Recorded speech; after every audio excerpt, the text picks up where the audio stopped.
বৃষ্টি শুরু হয়েছে সন্ধ্যা থেকে হয়েছে আরম্ভ, 10টা 9টার থেকে আরম্ভ হয়েছে। রাত্রে রাত্রে ভোর রাত থেকে কি বেশি বৃষ্টি হচ্ছে? হ্যাঁ, ভোর রাত থেকে বেশি বৃষ্টি হচ্ছে। মানে এই যে এই পরিমাণে বৃষ্টি হচ্ছে, এতে কি আলু পচে যাওয়ার সম্ভাবনা থাকছে? আর আলু পচে যাওয়ার সময় জোর হলে পচে যাবে। মানে এই যে বৃষ্টি হচ্ছে তাতে কিছু হবে না? কিছু হবে না।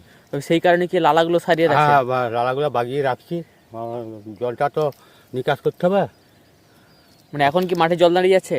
এখন এই লালাগুলো যেগুলো পাইছিল সেগুলো জল দাঁড়িয়েছে, আর বাকি জল দাঁড়ায়নি। এখন জোর হলে জল দাঁড়াবে। আবহাওয়া দপ্তর তো বলছে বৃষ্টি হবে। হ্যাঁ, হলে ক্ষতি হবে।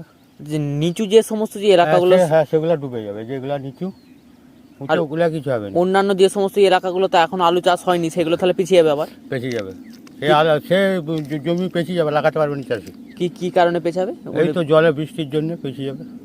বৃষ্টির জন্য? হ্যাঁ, মানে এই যদি বৃষ্টি যদি বাড়ে সেক্ষেত্রে আলু পচে যাবে। হ্যাঁ, আলু পচে যাবে।